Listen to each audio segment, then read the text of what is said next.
One of the amazing things about the nighttime is that the nighttime is very special whether you're a believer or not. One of the things that psychologists often discuss is that nights are usually considered a spiritual time. So they talk about how usually people are more willing to share and they're usually more in touch with their feelings and their emotions at night. And this is why you see when people go out on dates and stuff like that, when do they usually go out? During the day or at night? So people are more likely to be in touch with their spiritual side and their feelings and their emotions. And what Islam does is that it takes advantage of this time. So while other people are busy doing other things, a believer takes that spiritual time and they take that emotional time and they devote it to their Lord. And one of the things that the scholars often talk about is that the night is a testimony of a person's love. So whatever a person loves, you'll see that they'll usually devote their night to that. So if a person's only concern in life is to have fun and party and maximize pleasure, they'll spend their night trying to do that. If a person's concern is their afterlife and their love for Allah, then they'll spend their night in concern about their akhirah. And they'll spend their night devoted to Allah Azza wa Jal. As Allah Azza wa said, وَالَّذِينَ آمَنُوا أَشَدُّ حُبًّا لِلَّهِ. That those who believe, they're stronger in their love for Allah Azza wa Jal. It's no secret, it's no surprise that our ummah today, our nation today, is not doing too well. And I hate to be negative, I hate to be negative about issues, but this is just a reality. And the point isn't for us to become depressed and say we're a goner and there's nothing we can do.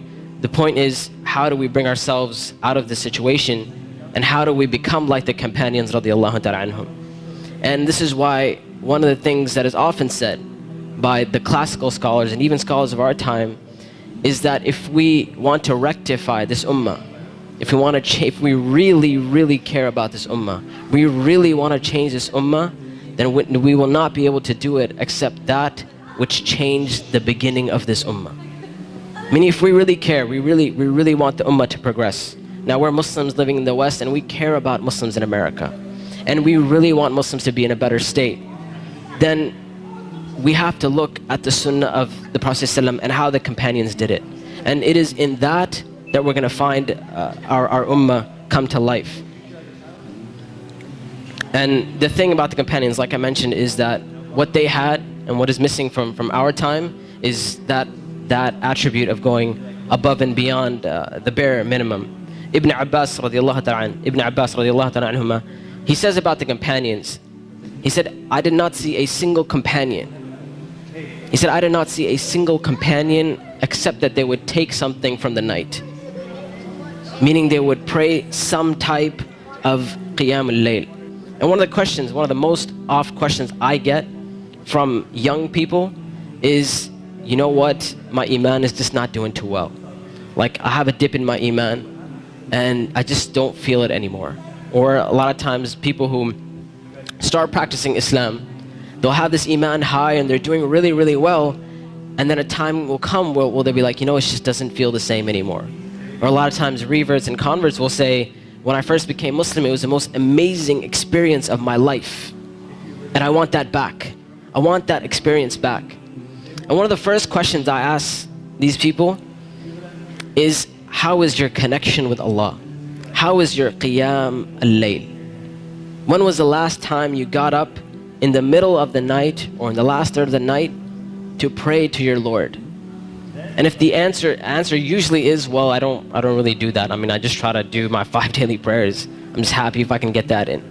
And I tell them, I say, listen, if you're cutting off your connection with Allah, how are you going to get better? You can't expect your iman to just get fixed all of a sudden on its own. It's not going to happen. You have to take steps for you to become a better Muslim. You have to take steps to reach that level of iman. When it comes to Qiyam al-Layl, one of the advices I often give, and I give this advice because this was the advice given to me by my teachers, is if you want to pray Qiyam al-Layl, all you have to do is just try it. And I'm not talking about spending a third of the night praying or half of the night praying. I'm saying get up 10 minutes before Fajr.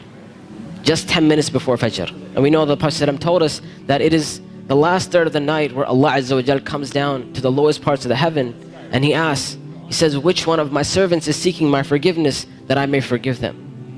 And which one of my servants is seeking my mercy that I may be merciful for them? Which one of my servants is asking of me that I may give to them? And that third of the night is still there in the last 10 minutes before Fajr. So all I'm saying is wake up 10 minutes before Fajr. Not an hour, not 2 hours before Fajr, 10 minutes before Fajr.